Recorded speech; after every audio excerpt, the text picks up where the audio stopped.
মানুষ বলতে তো আমরা প্রথম চিন্তাই করি সমাজ নিয়ে, কথা বুঝেন নাই? প্রথম চিন্তা করি কি নিয়ে? সমাজ দিয়ে। একজন বিশ্ববিখ্যাত ডাক্তারকে এক সাংবাদিক প্রশ্ন করছে, ওনাকে বলছে আপনি এত সুন্দর সেলিব্রিটি, হ্যাঁ, ডাক্তারি বাদ দিয়া আপনি বর্তমান রাজনীতিতে আসছেন, আপনি কিসের চিন্তা আসছেন? তো উনি বলছে আমি দেশের চিন্তা আসছি।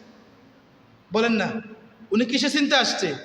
আলহামদুলিল্লাহ, যুবকরা তো লাইকের উপর লাইক, বিউর উপর বিউ, আলহামদুলিল্লাহ। উনি সব সাইরা দিয়া, ইউরোপ সাইরা দিয়া, আমেরিকা সাইরা, চেম্বার সাইরা দিয়া, এখন উনি রাস্তার ভিতরে চুলগুলা খুইলা উনি দেশের জন্য কাজ করতেছে।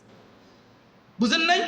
যুবকরা খুশি, আলেম, যারা নারীখুর আলেম তারাও খুশি, আলহামদুলিল্লাহ। উনার মতো এত সুন্দর বিশ্ববিখ্যাত নৌজুয়ান ডাক্তারিকে আমরা দেখতে পাচ্ছি। অথচ আল্লাহ বলেন কু আনফুসাকুম ওয়া আহলিকুম নার, আরে তুমি আগে নিজে জাহান্নাম থেকে বাঁচো, এরপরে তোমার আহালকে জাহান্নাম থেকে বাঁচাও, এরপরে তুমি দেশ নিয়ে চিন্তা করো। নিজের পর্দার খবর নাই, উনি বলে দেশ নিয়ে চিন্তা করে। বুঝেন নাই?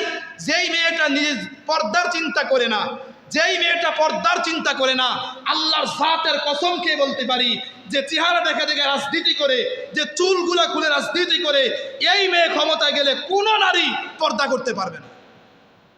বুঝেন নাই? আপনি যত বড়ই ডাক্তার হন না কেন, কথা বুঝেন নাই?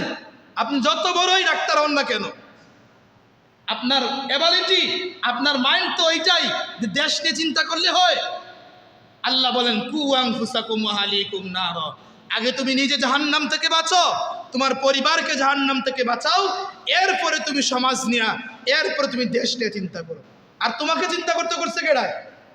তোমার চিন্তা করতে কে বলছে বলো? কে বলছে? হাদিসে তো স্পষ্ট আসছে, নবীজি সাল্লাল্লাহু আলাইহি সাল্লাম বলেন যে জাতির প্রধান মহিলা হয় ওই জাতির উপর আল্লাহর লানত। বুঝেন নাই কথা? কথা বুঝেন নাই? ওই জাতির উপর কার লানত বলেন? আল্লাহর লানত, আল্লাহর লানত।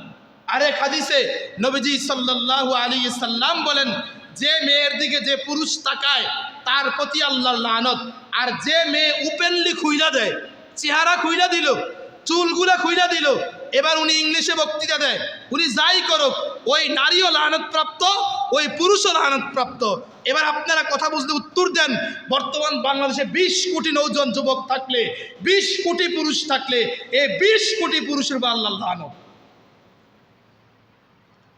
আর এই 20 কোটি পুরুষের দেখানা চক্ষুগুলা, চক্ষের খারাপ দৃষ্টিগুলা এই নারীর উপর পড়তেছে। সে কিসের রাজনীতি শিখায়? বুঝেন নাই? রাজনীতি মানে কে বলছে আপনাকে?